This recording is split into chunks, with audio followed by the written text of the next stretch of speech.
Lars and Sadie didn't deserve the redemption arcs. Don't get me wrong, I loved watching both of them grow and develop. Rebecca Sugar also confirmed on her podcast that Lassie's resurrection was something that was planned from the start, and that's great, but I can't appreciate Lassie's future when he never attempts to repair the long-lasting damage that he caused to Ronaldo in the past. Ugh, that's social napalm? Lars was Ronaldo's best friend while growing up. He was more specifically hinted at being Ronaldo's only friend back during season 1. Lars of course betrayed Ronaldo and sided with his bullies, forcing Ronaldo to grow up alone while contributing to making his life a living hell. You wouldn't say that if you knew what other people say about you! None of this ever gets resolved as you'd expect. Lars never apologizes to Ronaldo, and to make matters worse, he basically gets rewarded for all of this. It's definitely a very unique situation. I mean, I'm not the biggest fan of Ronaldo myself. If I had to choose to watch an episode featuring a big city resident, he would not be at the top of my list. And I bet most of you would agree with me on that. But here's the thing though, that isn't Ronaldo's fault. We've gotten plenty of proof that Ronaldo had the potential to be a really compelling and layered character, but only when the writers wanted him to be. Take it down a notch. By the end of Steven Universe, Ronaldo truly became one of the most hated cartoon characters of all time, and by the end of Steven Universe Future, everyone practically forgot that the guy existed. The writers dropped the ball so hard on Ronaldo's character that Cartoon Network had to straight up lie in order for them to secure a higher viewership on one of their Ronaldo-centric episodes. During its peak, the Steven Universe fandom became one of the strongest communities on the internet, and nothing grabbed our attention more than new upcoming gems and fusions. Cartoon Network tried to weaponize that fact by releasing this cryptic image of a gemstone on their official Twitter account page while teasing fans with a caption, "If you can guess the gem, you can guess who you're going to meet tomorrow night on a brand new Steven Universe." Cartoon Network was trying to promote the season 4 episode Rocknaldo, an episode in which Ronaldo temporarily becomes a crystal gem. This was without a doubt one of Steven Universe's most pointless episodes. I mean, none of the characters learn anything, and there wasn't really a lesson for the audience other than don't be offensive. They hate men? Once Ronaldo becomes a crystal gem during the episode, Steven asks him to come up with a gemstone name that would best describe his personality, and Ronaldo of course comes up with the name Bloodstone. While I still very much consider Rocknaldo to be one of the show's most pointless episodes, it does have a couple of genuinely really funny jokes. Is that love? Is that acceptance? The truth is that the way that Ronaldo is written during this episode proves just how little the writers cared about keeping him consistent. In Ronaldo's mind, the Rock People and the Crystal Gems were two separate factions, except it would be impossible for him to come to this conclusion, because he never met Peridot, Lapis Lazuli or Jasper up until this point in the show. Jasper should be the only gem really being considered here too, since Peridot hasn't ever summoned a gem weapon and Lapis Lazuli's water wings aren't exactly weapons. They can summon weapons from the mud dimension! Either way, he never met any of them, and even more confusingly, he's seen the Crystal Gem summoning weapons firsthand plenty of times. Here's the thing, Ronaldo slowly fading into being a comedic relief background character would have been fine if his tragic backstory intertwining his destiny with Lars and Sadie didn't exist, but it does. The episode also featured one of the strongest corrupted crystal gems that we've ever seen on the show, a gem that the fandom refers to as White Topaz. We know that White Topaz was a crystal gem because she was stuck within the very walls of Beat City's lighthouse, and Homo didn't know the location of the crystal gem's main base, until they forced Lapis to show them the way in the season 1 penultimate episode. Anyway, the episode in question that did all of this damage to Ronaldo's character while also being his best episode was the show's Halloween special titled Horror Club. I mean, the episode was released in the middle of February, but it had to have been made as a Halloween special. It's literally the only season 1 episode with jump scares. Horror Club opens with Steven going to the Big Donut to pick up Sadie in order for them to travel to Ronaldo's party at the lighthouse. Lars tags along with them after he finds out that Sadie was serious about going to Ronaldo's party. Ronaldo simply wanted to have a relaxing night hanging out with his friends, but Lars being Lars, bullies and undermines Ronaldo at every possible turn. The only reason that Lars even came in the first place was to keep tabs on Sadie and make sure that she didn't get any closer with Ronaldo. And when Sadie did finally start to flirt with Ronaldo, Lars bullied and undermined him harder. If you wanted to help...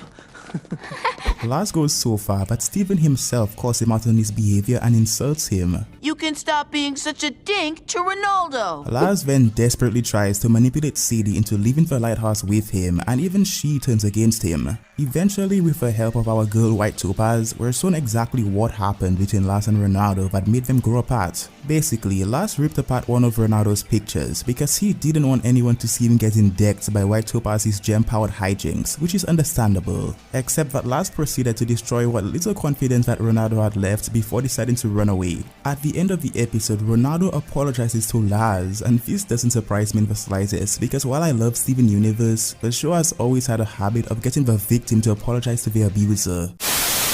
Kevin was such a creep. The guy continued to hit on Stefani even though he knew they were basically what equates to 2 kids in a trench coat. Your whole 2 kids in a beautiful trench coat routine won't fool me this time. Oh, brother, this guy stinks! I mean, the Queenivers tried to negate some of Kevin's creepiness by letting the fandom know that Stefani was canonically a 28-year-old, but Kevin didn't know that. This information isn't ever given to us on the show, and even if it was, it still doesn't make Kevin's actions feel any less out of place. This situation gets even stranger when you realize that Kevin only appears during 3 episodes in the show, yet he gets a low-key pretty decent arc. Kevin is a surprisingly complicated character, and I can't wait to dissect him down to the bone with you guys, but first, if you're enjoying this video so far, be sure to subscribe to the channel. Help your boy move out of this box. Thank you. This is where the traffic is. This is also where the traffic is. There's traffic here too. Kevin was introduced in the season 1 episode Alone Together. He was originally a pseudo-antagonist for Stefani, the breaking point and nail in the coffin that would ultimately lead to their unraveling. At the beginning of the episode, Steven and Connie were hanging out with each other on the beach. The crystal gems were teaching Steven how to fuse earlier that day but took a break, coming to the conclusion that there would be a chance that Steven wouldn't be able to fuse at all, considering the fact that he's a half-human hybrid. These revelations stuck with Steven throughout the rest of the day, and he pours his heart out to Connie about the situation. Connie, seeing an opportunity to relate to and comfort Steven, lets him know that he's lucky to even have a chance to openly dance with his family, because she herself never had the chance to dance in front of anyone. Steven, like the little gentleman that he is, takes the lead and asks Connie to dance with him, and she accepts. Steven and Connie dance with each other for a little bit until they gracefully fuse, forming Stefani for the first time. Stefani, of course, starts geeking out at the very existence and rushes to the crystal gem so that Garnet could join in with them. Side note, Amethyst was the one who came up with Stefani's name. Steven? Connie? Stefani? I just wanted to give you guys more proof as to why she's the best crystal gem. Garnet lets Stefani know that they should celebrate themselves and explore Beach City as a fusion. Stefani decides to take Garnet's advice and they get into all kinds of hijinks, but Steven and Connie eventually starts breaking down within Stefani outside of a big donut. They keep it together long enough to get invited to a rave later that night. Stefani excitedly goes, but it doesn't go according to plan. Steven and Connie start feeling deeply alone, even though they were together the entire time inside of Stefani's mind. In the midst of Stefani's second breakdown, a mysterious figure emerges, metaphorically invading Stefani's mind. We would later learn that this mysterious figure had a name, Kevin. Kevin at this point in the episode, without knowing the important context behind Stefani, starts flirting with them. Kevin was always meant to be the yin to Stefani's yang. It's apparent in his identical skin tone and clothing colors. He was introduced to be that creepy guy at parties that marks on all of the ladies. Kevin was introduced to make Stefani, and by extension us the audience, feel uncomfortable, and he was effective at it. Stefani unravels, but Steven and Connie, being physically reunited, joyfully dance with each other in front of everybody, enjoying every single second of it. Kevin instinctively backs down, proving himself to be a stand-up guy who wouldn't say anything inappropriate to a bunch of 7th graders. Kevin would later return in the episode Beach City Drift, seemingly with his memory wiped because he goes right back to raising up Stefani. Steven and Connie decide to go out and raise Kevin in an effort to prove to him that he didn't affect their relationship. And Kevin just gets worse and worse as the episode went on. I know you want to be close, but this is a little clingy. Amethyst? I blame you for this. Stefani would of course lose the race because this was their first time driving a car. Kevin would later invite Steven and Connie separately to his party in the episode fittingly titled Kevin Party, where he reveals one of his most private secrets. Kevin used to be in love with a girl named Sabina, a girl who the fandom soon figured out was none other than Mystery Girl. The question is, does this reveal make Kevin's behavior with Stefani feel any less creepy? And the answer for me at least is a resounding no. Most people are indifferent on this topic though. Man, I don't even have an opinion. Well, you gotta have an opinion. Then, to add insult to injury, Connie hops on Steven's lion and keeps him for the remainder of this colossally pointless arc. Who's responsible for this unwarranted attack on my person? Connie Maeshwaran tore the Steven Universe fandom apart during the original series' final season, and to this day, I'm still within the group of fans that strongly believe that Steven shouldn't have been the one to apologize to her. Connie's introduction into Steven Universe was amazing. Before she actually made her debut, the Crewniverse left this really well-placed Easter egg hinting at her in the first episode of the show. We got to see Connie grow and develop as a person alongside Steven as they became best friends with each other. In water, chimps will drown. Steven and Connie's dynamic before season 2 is actually a lot deeper than you'd initially think. During the season 1 penultimate episode, as Steven rushes back to Beat City after convincing Greg to let him help the Crystal Gems face off against the incoming threat, he desperately tries reaching Connie. Come on, pick up. You've reached the Maheshwaran. Faced with no other options, Steven records a message for Connie, a decision that he would soon regret. After facing his deadliest mission yet, Steven lets Greg know all of the details of the attack, and of course this freaks him out. Where's my relaxing music CD? A few moments later. Wrong one! Stop! This causes Steven himself to overreact and push Connie away, which only makes her worry about him even more. So much so that she rushes down to Beat City to attempt to talk to him in person.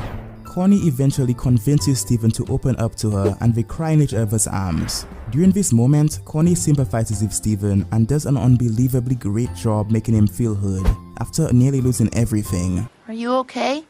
Are you okay? A few moments later. You're the one that's been through everything. The least I could do is just listen. You're the one that's been through everything, the least I could do is just listen. This line encompasses everything that was great about Connie during the earlier seasons. I wonder if she's going to abandon this way of thinking completely later on. Connie would later grow even closer to the Crystal Gems by becoming an accomplished sword fighter while undergoing training with Steven and Pearl. Connie and Steven go through so much character development and growth together after this that is genuinely nothing but a treat to watch unfold on screen. They go from learning that there is a correct situation to fuse in episodes like Beat City Drift. I hate Kevin! Is that love? Is that acceptance?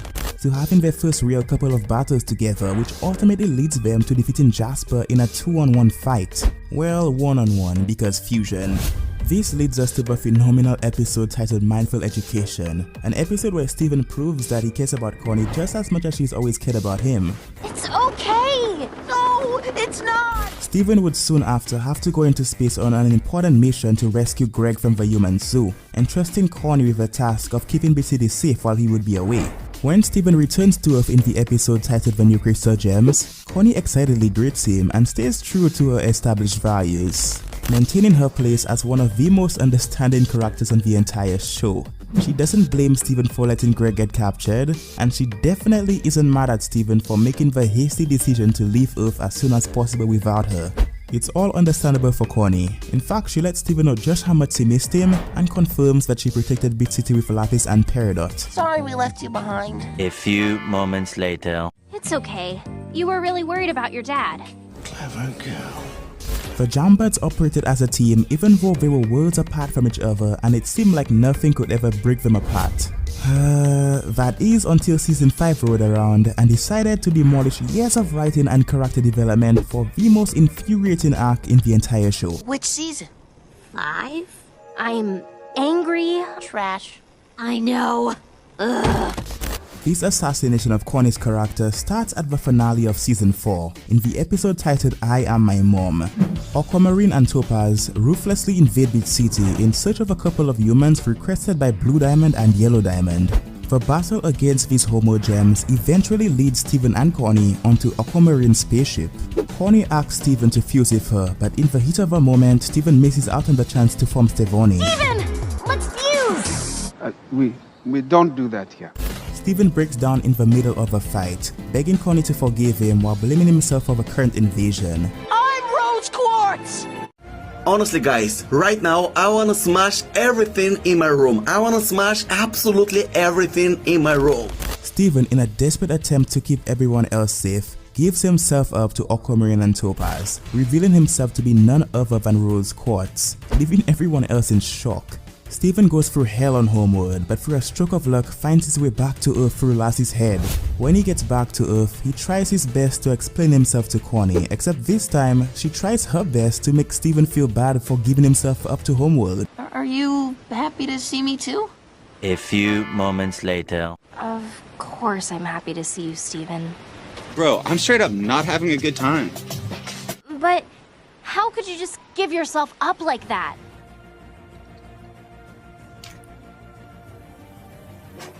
Man, I'm gonna break my monitor, I swear! You're the one that's been through everything. The least I could do is just listen. Several months later. You just gave up. What are you doing right now, bro? Then, to add insult to injury, Connie hops on Steven's lion and keeps him for the remainder of this colossally pointless arc. Why is Lion just going along with Connie here? What happened to the moment that Lion and Steven shared in the previous episode when Steven found out the truth about Lion? Oh, Lion. A few moments later. Strange how it just comes and goes. After Connie rides off into the moonlight with Steven's lion, she proceeds to ghost him for the next 5 episodes, causing Steven even more unnecessary trauma after having to revive Lass on Homeworld and being put on trial. It gets even worse, because the next time that Steven finally gets the chance to talk to Connie at Kevin's party, she explodes on him and lets him know just how much he let her down again. I'm angry. A few moments later. I miss you. A few. I feel like I'm out of my mind. Yes! No, you're not. Hey, who's responsible for this unwarranted attack on my person?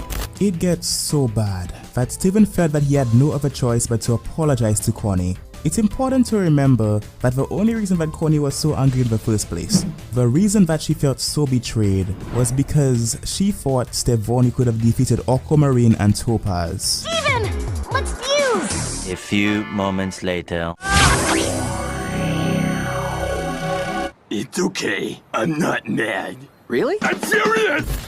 Connie was completely in the wrong here, and because of her newly developed ego, she lost sight of a simple fact that fusion doesn't solve everything, a lesson that she already learned by the way. And sometimes all you can do is just listen to your friend and be there for them when they need you the most. I can't ask you to do that. A few moments later. I want to be a part of your universe. It's just the way it is. I'm just a messenger.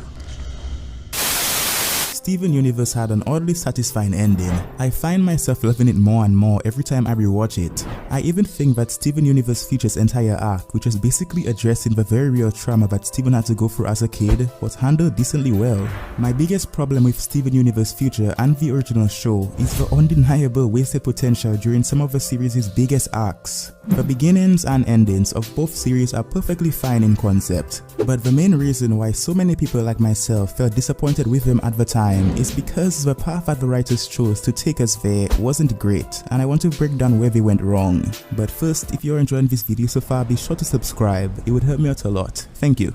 Bluebird Azurite. I was talking about Bluebird Azurite in my previous Steven Universe video for being the only on-screen villain that didn't forgive Steven and change their ways, but that was in context to me trying to disprove the possibility of Steven having mind-controlling abilities. Bluebird was introduced to brilliantly teach the audience that there are some people out there that can't be changed no matter how hard you try to help them. Unfortunately, besides that, Bluebird Azurite was a disappointing mess for several reasons. For starters, the only reason that Bluebird didn't forgive Steven was because Eyeball and Aquamarine felt hurt when he stole their glory away.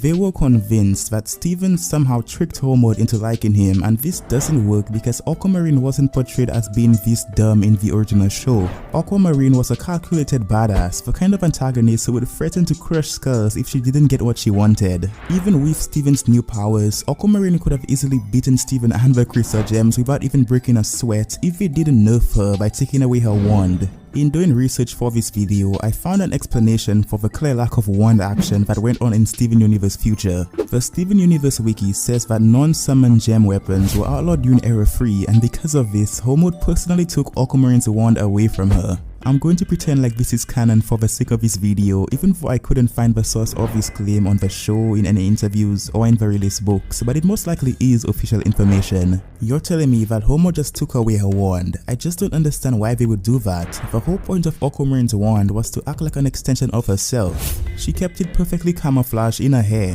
Why didn't Aquamarine just hide her wand inside of a gemstone and make her escape away from Homeworld if she was going to rebel against them anyway and go after Steven? The wand is basically just a pocket version of Homeworld's limb enhancers, so I guess we have no choice but to assume that Homeworld took those away from underdeveloped gems too. Let's be real, the idea of non-summon gem weapons being outlawed all of a sudden is just a dumb excuse to give the crystal gems a fighting chance against Aquamarine, so let's just move on.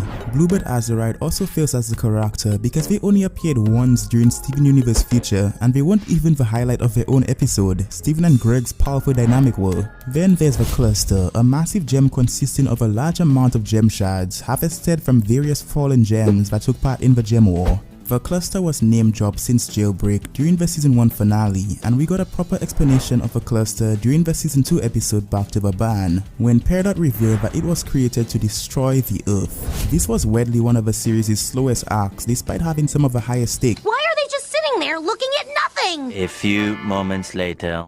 We worked hard and we deserve to take it easy for a little bit.